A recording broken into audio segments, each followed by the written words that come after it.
What's up, YouTube? Welcome to Magic Dad's podcast. My name is Rugley, joined here today by Pinty Het and Sean Odeen, our resident Goblins pilot. What is up, dudes? Hey.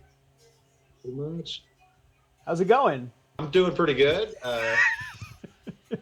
Quiet Saturday. Yeah? Yeah? I'm back. Back? Guess who's back? Slim It's Shady. true. Back again. Had some sickness. Laid low for a little while. Back on the podcast today. Yeah, it's okay to take a break. We all friend need is to back. prioritize our mental health in these trying times. Yeah, definitely less mental, more physical. Lots of barfing. Okay, Need some so physical recovery days too sometimes. Yep. Oh yeah. we came here today to talk to Lawnlander Championship finalist Sean Odeen about Goblins Yeah. in Canadian Highlander. Sean, you made a name for yourself playing this deck last year. A top 8 finish, a top 4 finish, which basically locked you for the top 8 right there. And then you made it all the way to the finals, losing it was 5 games It was against 5, Tanner in the finals? 4 games. Or was it That's 4 okay. games? 4 Oh, It was games. 4 games. He took one. He was playing really well that day. Yeah, he was on a bit of a runner. I think you had some bad mulligans too. You had some rough mulligans. I had to go to 5 a couple times, Yeah. but part of that was I was probably not shuffling my deck enough, and I was getting land plumps. You know how it happens. Not in like tournaments, this, chat. No, not like this. Getting the old LSV in the finals.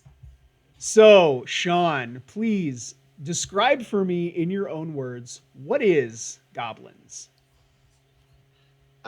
Goblins is a low mana cost synergy deck. It's a typal deck that wins primarily through small aggressive creatures going wide, but can pivot on a moment's notice to a 1-card combo. A 1-card combo, you say? We've had another finalist in our interviews have a deck with a similar, we have game plan A and then Yeah. 1-card combo win. Yeah, and that's Luke Shealy with Seeker Walk.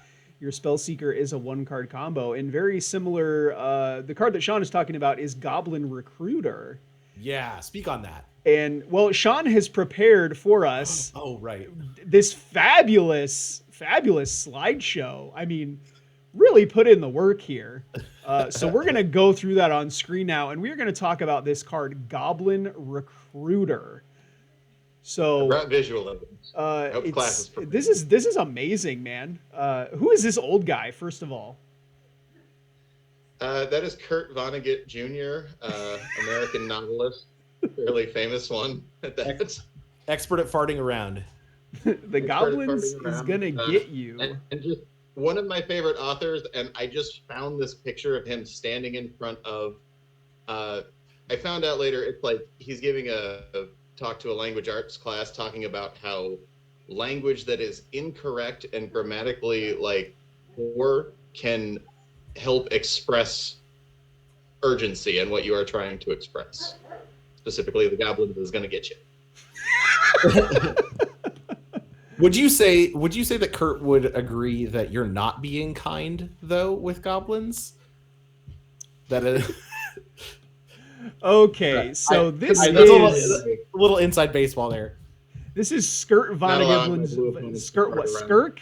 Skirk Vonnegoblin's Jr. Goblin Recruiter stacks. Sean, do you want to take the lead on this and go through your slideshow? Sure. Like I said, I was only going to do a couple, but yeah, first slide, please. First slide is the mechanics of it all. So the Snoop combo works by using Snoop and Kiki Jiki to make a billion infinite Snoops and then blowing them all up using some sort of a sack outlet. So to do that, you have to put Snoop into play. You have to give it haste. You have to have that Snoop then reveal Kiki Jiki on top of your deck. You have to tap the Snoop and target the Snoop itself with Right. Kiki Jiki's ability. And that will create another Snoop token without Which you haste. can or tap with again. haste, Yep. which you can tap again and make Yep. a billion. Yeah, got the At which D-double-G. point you have, yep, exactly. At which point you have to get the Snoop, or not, you have to get the Kiki Jiki off the top of your library. That's one of the trickier parts that like a lot of play interaction can mess up. That part is really what happens. Who plays interaction? Right, nobody in Highlander. But you tap the last Snoop and you target Recruiter, and that lets you restack the Goblins again. So you just put something on top that says, my ability that you can use is sack me for free for a damage, like Mog Fanatic. Right. And then all the Snoops get that ability, and then you blow them all up and you win. So what you just described is the next slide. It's called the classic stack. So the total investment is 3 mana. Yep. You have to pay 3 red mana because you have to get the Snoop on the battlefield and you have to get Torch Courier on the battlefield. Okay. From there, you manipulate the top of the stack with that Recruiter to make the rest of it go away. You Gotcha. have to play the Kiki-Jiki. I see. Gotcha. So the 3 mana is in addition to the Goblin Recruiter. So Recruiter is sort of like its own thing. Right. Generally, do you win on the same turn that you Recruiter, or do you have a turn cycle where you win the next turn? Usually you have to play the Recruiter and then draw at least once. Now, if you've got stuff on the board that, like Aether Vial is a good example, where if you've got 2 counters on Aether Vial, you can Aether Vial Snoop out before you draw, you can Aether Vial Recruiter out before you draw. So tricky. You vial out the Recruiter, you draw your Snoop, you immediately play Snoop, you go off, you win. Yeah. But there's an additional like 2 mana investment you have to make to kind of set things up. So, but generally, since you're trying to get to 3 red mana, Recruiter's a 2 mana card. It's not uncommon to play Recruiter into the next turn your combo. Right, because you're not really letting your shields go down. They would have to like mess with the top of your deck to screw it up, right? Yep. And a lot of mental misstep on Torch Courier can sometimes get you. Which is what we're talking about in the next slide, the sure-footed stack. Which is you can substitute in Reckless Bushwhacker for an extra 1 mana, because you've already played Snoop off the top of your deck, so you can play that for the search cost. Oh, sure. Yep. So for an extra mana, you can get around if you know they have a mental misstep, which happens more often than you'd think in this meta. So it also allows you to play around days too, right? Like if they have any amount of, if you need that additional mana to pay for anything, you kind of go, okay, I can do this at 4 mana. Yep, exactly. Next up is the Skirk stack. This is what you were talking about with the needing to cast the Kiki-Jiki off of the top. Right. Now this is my favorite personally. I really like this one. This is what you use if you know Goblin Recruiter is going to die. Sure. Because you can't target it with the last one, know, and bring them to the top. So you need a different way to get Kiki-Jiki off of your deck. So the first parts are the same, but you play Skirk Prospector onto the battlefield, and if Goblin Recruiter is still there, you can do this by sacking Goblin Recruiter for 1 mana. Otherwise, you need 1 extra red mana to make this work to get the Skirk Prospector out. Right. But once you do, then you can just sacrifice a bunch of them for mana. Yeah, you can make the infinite Snoops and then sack them to cast the Kiki-Jiki. Right. It also, if your free detonator at the end of the stack is out of play for some reason, but you've got stuff that's like, pay a mana to detonate this, then you've just got all the mana you could ever use. Do you play Fanatical Firebrand in the deck too? Yes. Okay, I believe so you have you have sort of other options. Yes. Depending on when this comes out, I may have cut him by then for what is the card? Wait, Fanatical Firebrand you have to tap, don't you? Yes. Yeah. And these are all tapped already, so no, you can't. Okay, so that's a game that doesn't work in this. Are you talking about that new one from Outlaws of Thunder Junction? That one is going to replace one of the ones in my deck. I need to look one of the other 1-drops, but I was going back and forth on which 1-drop to cut, and then like that showed up, and it's like, well, they're both getting cut, I guess. Are you on actual Goblin Bombardment as well? Yes. Oh, yes. so yeah, That's another way to kill. Yeah. yeah. I really like the flavor of that. It's like you're like Goblin Bombardment, only goblins though. Okay, next up is the sack stack. So sometimes you don't have Goblin Recruiter, sometimes you don't have Skirk Prospector. That's when you bust out Runebelt Hordemaster, who says, when another goblin you control dies, you exile the top card of your library. So if you can sack a goblin for free, you can get Kiki Jiki off the top of your library if he's out. Oh, sure. Okay. Yeah, like it's getting Kiki Jiki off the top of the library tends to be the big roadblock for the stack. So however you set it up, you've got to have that game plan in mind. There's a lot of redundancy here. It doesn't feel like there are two cards though that are always required. Yeah, Mog Fanatic and Conspicuous Snoop. I was gonna say too. Kiki Jiki, yeah. Kiki Jiki and Snoop are like the big ones here. And there doesn't feel like there's a lot of redundancy for those two effects. Like they're really powerful.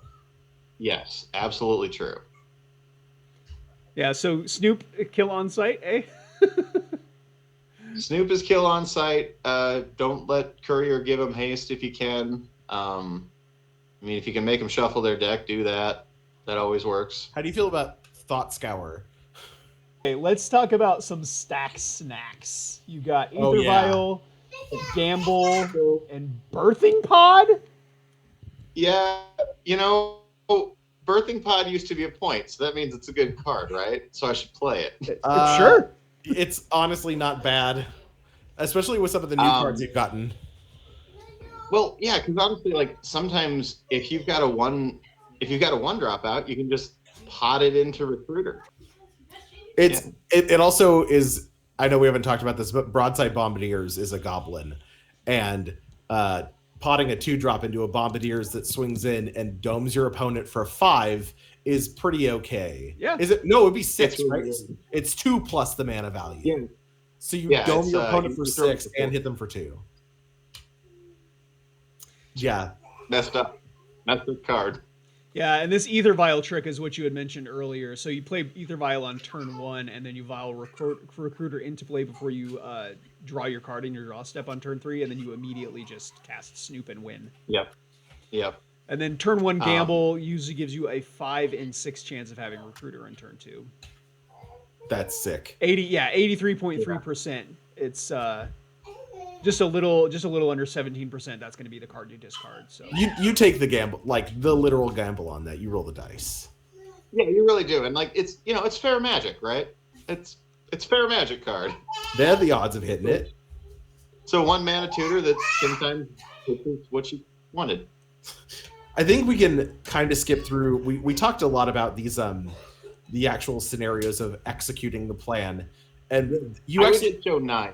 Slide 9 is basically that it just shows like the stack. It shows what order you have to put it in. The one that I think is interesting is the roadblock. Like you have the roadblocks here listed of like what you look for to that can make things difficult for you. Yeah, because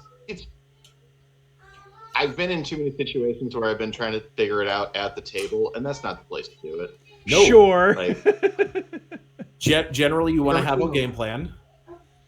You want to have those things kind of figured out a little bit before, but getting rid of Kiki Jiki, how do I draw the Snoop? How do I blow them up? Those are all the key things. Yeah, the roadblocks are having 3 red mana, drawing the Snoop, giving the Snoop haste, clearing Kiki Jiki off the top, and the detonation method. For right now, it's one of a couple of reasons that I'm still on Lotus, because Lotus will give you that RRR mana. Yep. Yeah, like immediately. Ancient that doesn't. Right. Yeah, getting to 3 mana isn't the hard part. Having the triple red, even in a mono red deck, you often kind of go, "Oh, I'm bottlenecked here." Yep. Yeah, I've got 2 mountains in an Urza Saga. I've got 2 mountains in a Mutavaulter. Something that's just not quite there. Yep. Yep. All right. So you had said before that this is like the deck's plan B almost. Primarily, you win by going wide with small creatures. Yes. So let's Yes. take a look at the rest of the deck.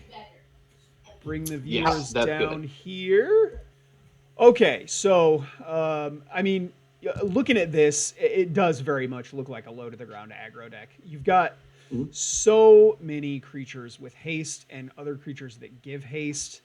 And then how many 1-drops do you have? Like 1, 2, 3, 4, 5, 6, 7, 14. 8, 9, 10, 11. Yeah, 14 1-drops. Holy cow. It's sort of like you have that plan of like you're forcing them to have some amount of interaction get turn one. And Yeah. then Yeah. because you know that you have the kill in a 1-card combo, if they do spend that mana to remove the creature that is killing them, they don't have that removal any longer to spend on disrupting the combo. Or like the bigger, badder goblins. Exactly. Yeah. One thing that I want to point out, and I know that I have probably brought this up on every single video that your deck has ever been on, but you have a very beautiful deck, and your Moxfield list is version specific to what you have. And this is really nice to look at, but I have no idea what half of these cards are. Because all right, I'm going to speak on that really they're quickly. like beautiful secret layer cards. Doing coverage for Sean is some like if any of our listeners now have heard me doing coverage on Sean's deck, which I have many times, you will know that I sound like an idiot because I have no idea what any of the cards are. In his deck. It's a I'm just goblin. like, We say that a lot. Presumably, and then I leave the room, look over his shoulder, and go, "Okay, yeah, I know what that one is now."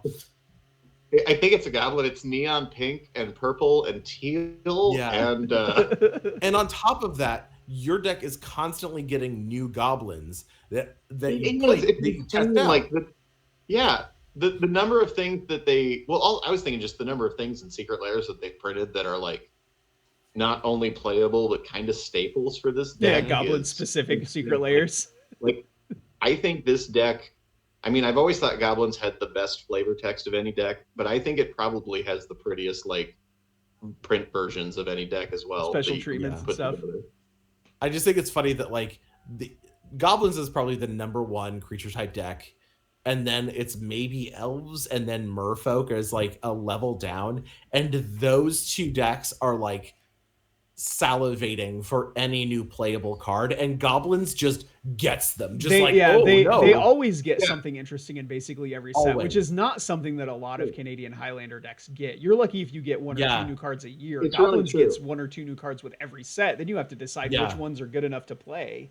Right. Merfolk just got a new card that was like, oh well, maybe we're playable now. Right. Yeah, I think 2 or 3 from like last year ended up being playable. Moira Marauder and then Bombardiers was just like that was playable and not goblins. That was playable in red. That's possibly one of the best cards of the year. Yeah. It just happens. But the way it synergizes so perfectly with what this deck tries to do, it really felt like, Gavin's reading my Christmas list. If that makes something. Let's start with the 1-drops here. The first one that I want to point out is Goblin Lackey. So as an old school legacy player, Goblin Lackey is absolutely terrifying. Yep. You have a kill spell for that Lackey? If not, you're dead. Right? Yeah. So like, is there a better Goblin that you want to see on turn 1 that's not Goblin Lackey? Maybe Legion Loyalist, and Legion Loyalist or is Goblin. Really good. Yeah. Those would be the top 3, right? Goblin Guide, Legion Loyalist, Goblin Lackey. That's pretty good. Sometimes Lackey's nice if you can give it haste on turn 2, and so you can just like get in with something. Sure. Because Lackey does allow for interaction. I've also seen Foundry Street Denizen do an insane amount of damage over 2 turns. That is actually one of my new ones. I just that's one I just put in for this tournament because I'm playing around with some of my 1-drops. So yeah, if you like curve Foundry Street Denizen into like a Rabble Master effect, and you just like get a hit for 3 every turn, it's insane. Yep. Is Ragavan the only not goblin creature in this deck? So, not goblins, Ragavan and Fury. Fury. Furry makes spiritual goblins.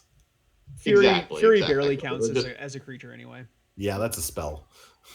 So that's like that is actually an ongoing side conversation, like among goblins pilots, is like which not goblins are good enough to make a goblins deck. You know, like what Better. makes the bar that you don't need the synergy. Right. And usually it's those two, and a lot of times in black it's Bowmasters. Oh, sure. Sure. I'm so happy that card's not a goblin. Orc I'm Orc so is an happy. honorary goblin though, right? Oh, card's absurd. Very good.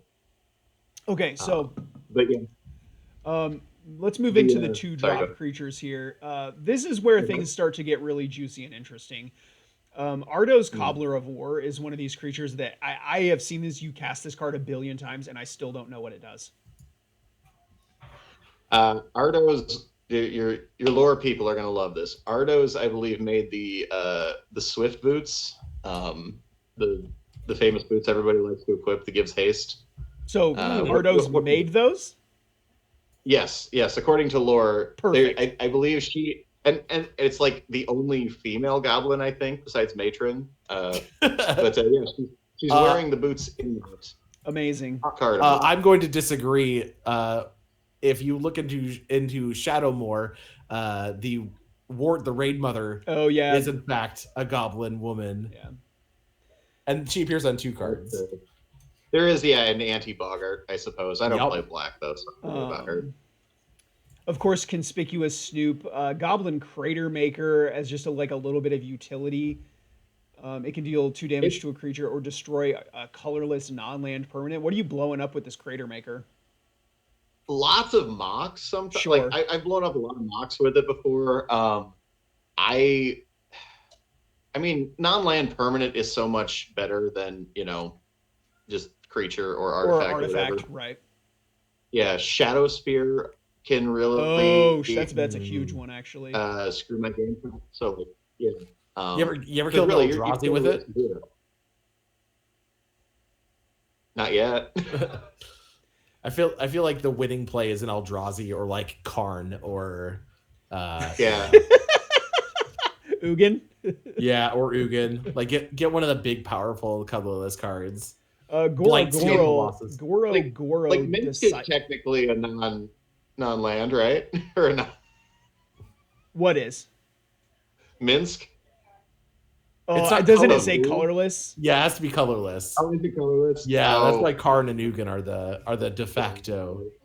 Yeah, then yeah, you would have to do Eldrazi or Karn again. So Goro, Disciple of Ryusi. This is one of those creatures that can give all of your guys haste. For 1 red, very very cheap. Yeah, like I said, there's a bunch of cards in here that give your creatures haste, but Goro is nuts. Have you ever activated the 5-mana activated ability? Make a dragon? I thought I was going to once, and I realized it's a lot harder to have a modified creature sometimes than you think on the board. Sure. You know, I think about that part of the clause. Yeah, you only have Skull Clamp and very little. Yeah, and like Skull Clamp kind of makes the creatures go away a lot of times. So. Sure. Very few things that put +1/+1 counters on. So yeah, I suppose that's reasonable. If you can get it with like Krenko 10 Street Kingpin, that works. But yeah, because he puts counters on it. Yeah. It's so good. Grinzo Havoc Razor. Whenever it deals combat damage, you exile the top card of their library or go to creature. So this is like basically Ragavan number 2? Kind of. Goad sometimes, just because sometimes they've got a big creature that's just eating your little creatures as you attack in and you want it out of the way. But yeah, Grenzo, Ragavan, and Moria Marauder. Moria. Moria Marauder. Come on. Lord of the Rings lore here, bud. Oh, this is the 1/1 with double strike that does that thing twice. Yeah. But it does it off of your deck. But yeah, just ways to play more cards at the 2-drop slot. 2-drop it's not as bad as it was, I guess, 3 years ago. Like it's gotten some decent pickups in the last little bit. Yeah, you've got some really good ones. 3-drop is really where the deck shines. Sure. Runevault Hordemaster, we talked about that one a little bit already. Vexing Shusher makes your stuff uncounterable. Warren Instigator is another copy of the what is he called? Lackey effect Yeah, with the double Goblin strike. Lackey, but Warren Instigator has double strike. Vexing Shusher also appears to be a female goblin. I'm not trying to call you out here, bud. Oh yeah, I think you're right. Good call. I'm not gonna. I'm just gonna be like, yep, you're right. Good job. Okay, moving on to those 3 drops. Starting off, you've got the Blank Space Goblin, Mine Goblin. As I like to call them, Guacamole Goblin. Yeah. That is a valid play. It's a ritual on a goblin. That seems pretty okay. So you also have these sticker sheets that you've come up with. Which one is your personal favorite? I know you pick Delusionary a lot.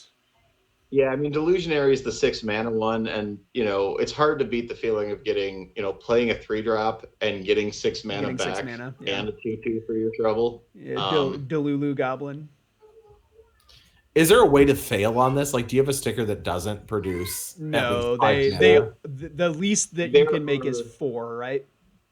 Right. There's at least 9 sticker sheets that have a word with at least 4 vowels is actually what it looks for. It's like the number of vowels in the word. Yeah. Yep. So as long as you've got those 9, you're guaranteed to at least draw one of them when you draw your 3 at the beginning of the game. Yep. Which is how it works.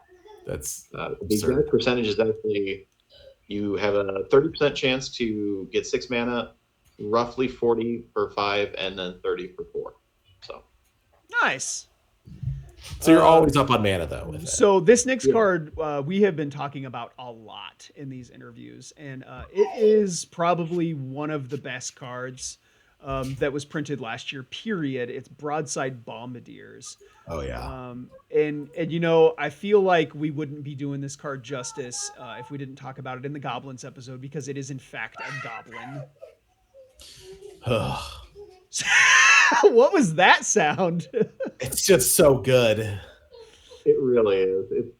It's got menace. It's got haste. You can just you can play it the minute it hits the board, and it can throw something before blockers are declared. I mean, come on. It's broken the card. It checks so many boxes and fills so many different roles. It is never bad when you draw this. It's just it's also an active you want. It is an activated ability that you can copy. It is, yes. Yeah, Boast is weird. So it's an activated ability that's tied to a condition. Yeah. So as long as you attacked, it can use that activated ability. Once per turn. Once per turn. And you can activate it at instant speed. So during combat, after they've made blocks, to make their blocks awful, or to eliminate the blocker for your creature, to kill the planeswalker that you're not attacking, because it says any target, or to dome your opponent to death. Just go face. Yeah. So if you had infinite snoops, could you throw infinite snoops at them? You can only use its ability once. Yeah, you can only throw one snoop. Yeah. Yeah. That's fair. Moving on. Usually only have to throw the one. Yeah. Yeah. Moving on, we've got a bunch of classics in the 3-drop slot, including Jim Palm Incinerator, Goblin Chieftain, another way to give your creatures haste, Goblin King, which is a lord that also gives your creatures Mountain Walk. How often does that Mountain Walk matter? Probably more often than you'd think. I mean, a lot of people are running Triomes, and honestly, sometimes you just have a Blood Moon in hand. You got a Blood Moon. Turn 1 Lotus Blood Moon. How often does that happen, Sean? Not often enough, right, Sean? No, that's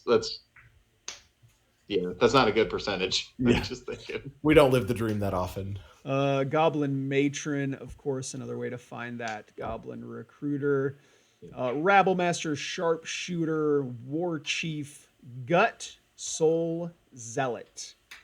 Whenever you attack, you can sacrifice another creature or artifact. If you do, make a 4/1 skeleton that's menace with Menace that's tapped and attacking. So That's you just so turn good. one of your 1/1 goblins into a 4/1 with Menace. That seems fine. It's very good, and it's now that I've played Baldur's Gate, I actually know who that is, so that's fun too. Excellent. That's one I of the pushed that's one of the her into. Baldur's Gate. I bit of an aside here. I killed Gut by having a private conversation with her in her room, and then having Will blast her into a canyon. Oh, you're talking about in the Keyboard actual party with game. Will. Yeah. I used the what is it, the blast, his warlock ability to push her back into a canyon. Wow. She died. Tragedy. Yeah. Hobgoblin Bandit Lord, another lord for the goblins. Their Legion Yep. War Boss is another Rabble Master effect. Makari the Lucky Grot. This is Krinko, Yeah. 10th Street Kingpin, which we were talking about with the Goro Goro and having the modified creatures. This Yep. enables that. Pashilic Mons, a card from Modern Horizons. A very, Very very good. old Magic character. Finally got a card in Na- Modern Horizons. Named after Monty Mons, one of the original designers and playtesters for Magic the Gathering. So if you can, Well, here's does this not ever very come nice. up? Does this ever come up as part of a recruiter pile where you have a way to sacrifice creatures and then this is the detonator? So like if you have Skirk Prospector plus this. Yeah, yeah, exactly. If you got some way to detonate them for free, even if you can't point it at face, if you can get him out, you can point something at face. Excellent. There's so much redundancy. Yeah. And none of the redundancy is bad. Like, it's all good on rate, playable cards that will also attack your opponent to death. Yeah,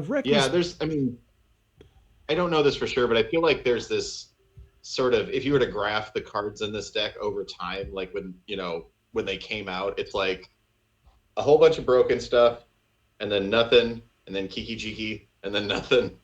Sure. And then it just, like, in the last couple of years, in the last few years now, there's been a huge wing of just playable goblins. I don't know that that's isolated to goblins. I think 2019 and on, we've had some good stuff. Fire design. It's true. Oh, yeah. Reckless Bushwhacker, Squee Dubious Monarch, Goblin Ringleader is another way to kind of get that card advantage. Trash Master with the ability to destroy artifacts. This came in clutch in your match against Mitch in the championship last year, didn't it? Yeah, sometimes you never give them a chance to do whatever broken thing they're going to do. Right. That's Canlander a lot of times. It's just, stop them from doing the broken thing so you can do the broken thing. Right. One person doing a broken thing and the other person either dying or stopping them. Rinse and repeat. Yeah. Krinko Mob Boss. Twin Shot Sniper is a really, really cool one that I actually did not realize was a goblin right away. I saw it doing some cool things in the Welder deck, and I didn't actually realize it was a goblin. And then when I saw it in your deck, I was like, oh, wow, this is actually insane. Yeah, anything that's got modality in a format where there's no sideboard is good. Sure. I so often have cast this just as the 2-drop channel version, where you knock something out that's in your way and you draw another card, and this is the one that's channel, right? It's so funny. A lot of blue decks will nail a threat down and then hold up counter magic. Right, and to protect it. And then you get to channel this, and they go, "Oh, you counter magic doesn't do anything." Sorry.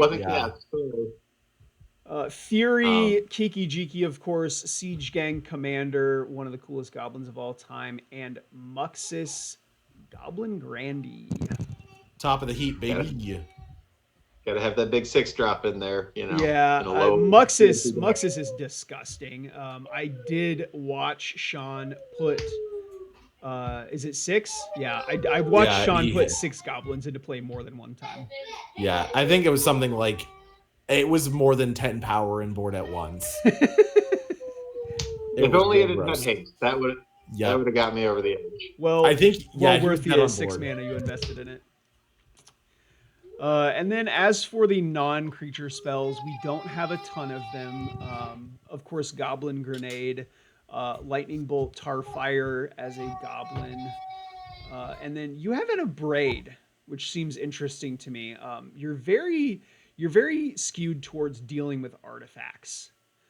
Is this because your deck lacks abilities to kill other things and like diversify your interaction, so you just load up on artifact, or is it because you hate artifacts? I feel like when you're playing like proxy friendly legacy formats, there's always good artifact targets. I guess is kind of how I'd describe it. Like when there's quite often mocks and mana crypts on the other side of the Sure. table, sometimes Yep. it's just good to have. Formats where Dak Faden is good. Right. Now, I did go a little harder, obviously, when we knew who we were playing in the top 8 last year. I loaded up with a meltdown and a shattering spree to really go after, because I knew I was against artifacts in the first round. But no, there's just enough in red that's kind of like, if something is modal, a lot of times the second mode is just, get rid of an artifact, which, hey, that's pretty good in this format, it's better than 2 mana deal 3 damage to a creature, right? Yeah, oh yeah. I mean, I sometimes use it that way, but yeah, more often than not, it's getting rid of some artifact that's making. You don't gotta sell me. I've been looking at shenanigans more than once over the last shenanigans. few months. Price of Progress should come as a surprise to nobody. We talked to Cody pretty extensively about this card. Yeah. Like, this is a card that will just win you the game by itself. It's basically another 1-card combo. What is the most amount of damage you've ever dealt with the Price of Progress, Sean? 10 or 12. And it was I had Goblin Guide and Price of Progress in hand to start. And they were on like 4 colors. Oh, wow. They didn't stand a chance. So they're just drawing lands, and I'm like, hey, man, good for you. That's a great land. That's a great land. You should play that one. Yeah. My God. And then in the point section, you've got Black Lotus and Mox Ruby. So let's talk about this a little bit. So before Price of Progress, when Price of Progress was pointed, so you valued Price of Progress very, very highly. So your spread was like, it did not include Black Lotus. What was your spread? It was Price of Progress, Strip Mine. It was like 5 cards. It GTA. was Podge, GTA, Mox, Price, and Strip Mine. Okay. Yeah. So valuing the ability to kill your opponent with Price of Progress over the super fast, consistent red mana from Black Lotus. Tell me a little bit about that. I was new. Oh, okay. I hadn't quite grasped the fast mana thing yet, I think. No, I just when I started, this deck was very much a what I could cobble together with what I had. Sure. Yeah. And so I had a Jite from back in Kamigawa days, and you'll notice the white borders that I like to run tend to be 8th edition, because that's kind of everybody likes the stuff when they first got into it, right? But yeah, I was just on kind of I knew Strip Mine was real powerful. I knew Mox was real powerful. I think Stefan actually talked me into Pod at one point or another. But it was really just it was kind of a mess. And once they unpointed Price of Progress, it became a very, very elegant, either you're on Lotus Mox or you're on Mox, Strip. Yeah. And of course, what's weird is now all those cards that you cut to put Lotus in have come down at least 3 points. Strip went to 2, GTA went to 1. Yeah. And Pod is free now. Yeah. So you could, in theory, play Lotus and just cut the Mox and put all of those other powerful cards in. Oh, that's true. You could have Lotus, GTA, Strip Mine. I like Mox over Lotus. I just think that Lotus is the correct card in your deck because you like the explosive mana more than the consistent application. Yeah. it's the explosive versus the disruption plan. You know, it's like Sure. the other, but the other one again. You know, if you go mana crypt land or something like that for your 3 mana, you can't play the recruiter stack off that. Right. You So need that. You need that true. red mana. Yeah. Yeah. It's always a trade-off, right? Right. One of the reasons I think Goblins is probably more on the Lotus Mox spread, whereas like Red Deck Wins is probably more transitioning towards the Mana Crypt one. Yeah. We've seen Red Deck Win sort of like go back and forth on what it wants, and they want that mana to consistently be usable every turn. In fact, they utilize probably Ancient Tomb better than any other deck. Sure. Mm-hmm. And your deck just wants red. Right. Yeah, basically. And I will say, like, my deck is not it's probably the version of Goblin. It's probably not the most consistent. It's the deck that I want to play. Hell yeah. You know, more power to it's you, a little brother. more straightforward. It's a little more attacking. But honestly, like, there's a Rakdos version of this deck that, you know, if you look at like red goblin lists, generally we're all on like the same 30 to 35 goblins that are all the best. Yep. And then we all have like 10 kind of picks that are, you know, just stuff we like or stuff that's meta relevant, stuff that's helped us out of a jam, what have you. Sure. But if you play the Rakdos version, you get rid of those, you know, you only play about 10 black cards, but you get access to hand disruption. You get access to removal. You get access to Orcish Bowmasters. Better stuff. Yeah, Orcish Bowmasters. You get that new red-black removal. You get it also lets that new red-black card that kills planeswalkers and creatures. So you get to deal with a much broader spread of cards. Right. Versus red is like very much damage based. Yep. The Rakdos version tends to be more. It's not quite mid-range, but it definitely it plays to a later point in the game. Yeah. Because it has a lot more ways to combo off. Sure.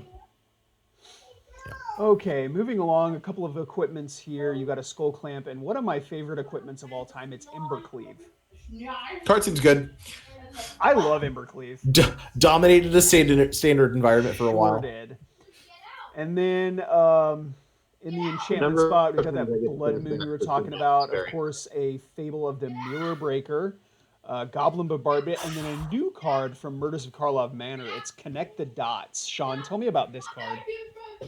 This one is something I'm trying out, but the thing that people don't realize right away about this card is, you know, if you swing with the Squee Rabblemaster, you know, you swing with 2, that's immediately 2 cards under this thing. Yep. And so you get 1 for every.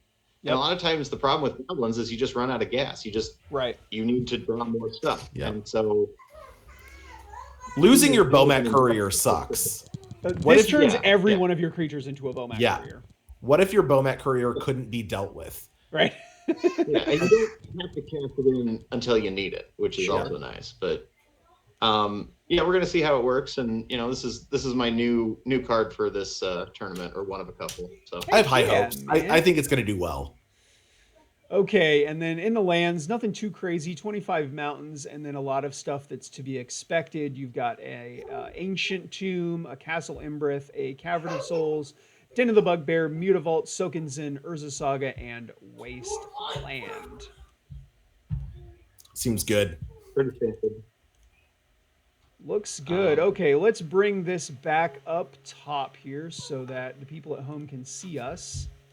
Hi, there we are. We're back. They couldn't see me this entire time? I've been mugging. So, yeah, you have.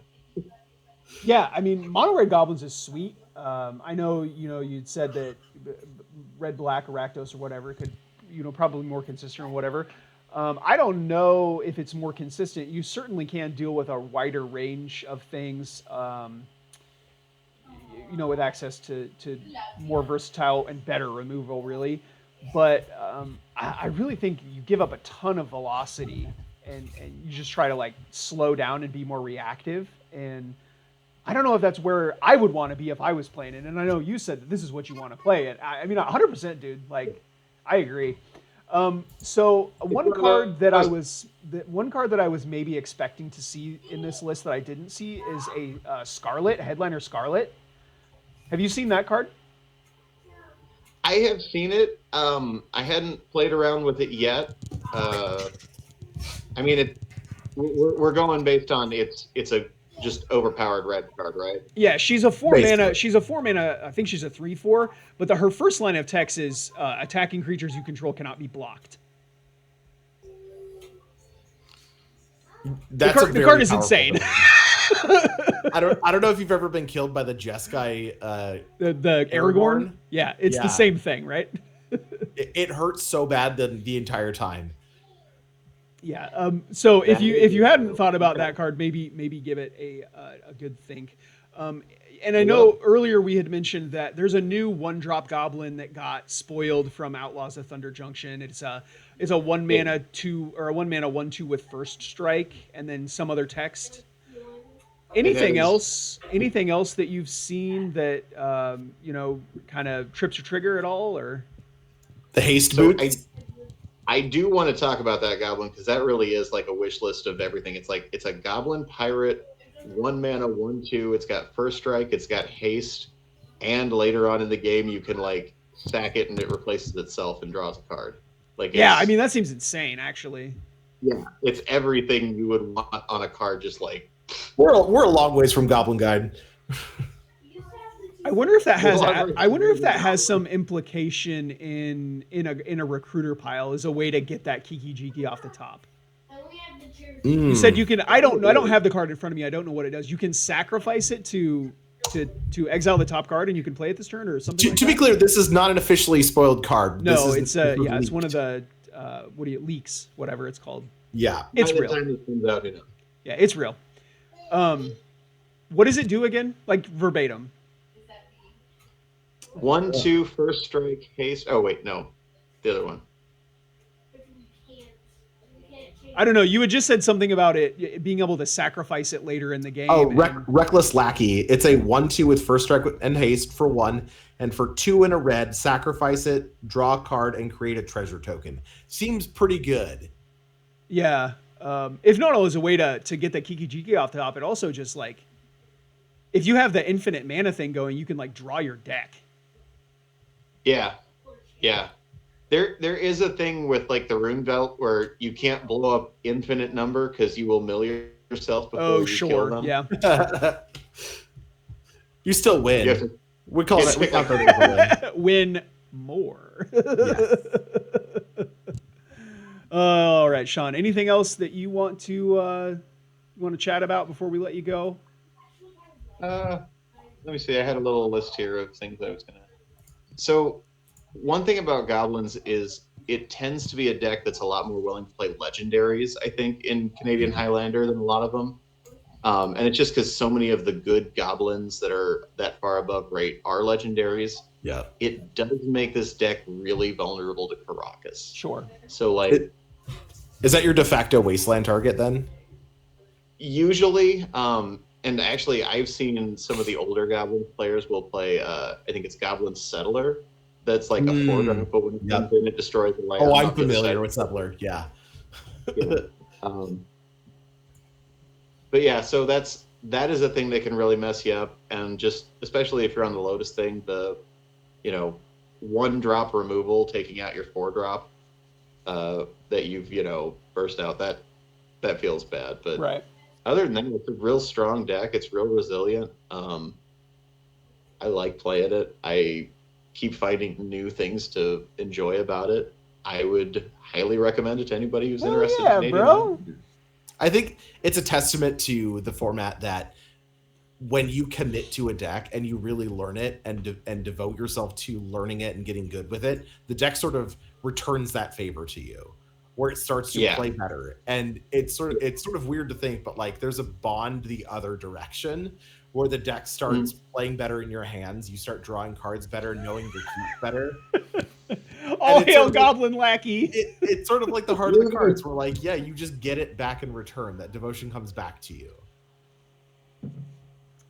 Right on. All right, everybody. Thanks for watching the Magic Dads podcast. If you haven't done so already, please subscribe to the channel. Make sure you turn notifications on so that we get to annoy you every time we upload a video. If you're curious about our content outside of YouTube, there's a link to the Patreon campaign down in the description of this video. You can go there, check out all of our extra content. And with that out of the way, we just want to remind you that we're proud of you. We're proud of you. Bye. Alrighty, guys. Oh, hail See ya. Goblin Wacky!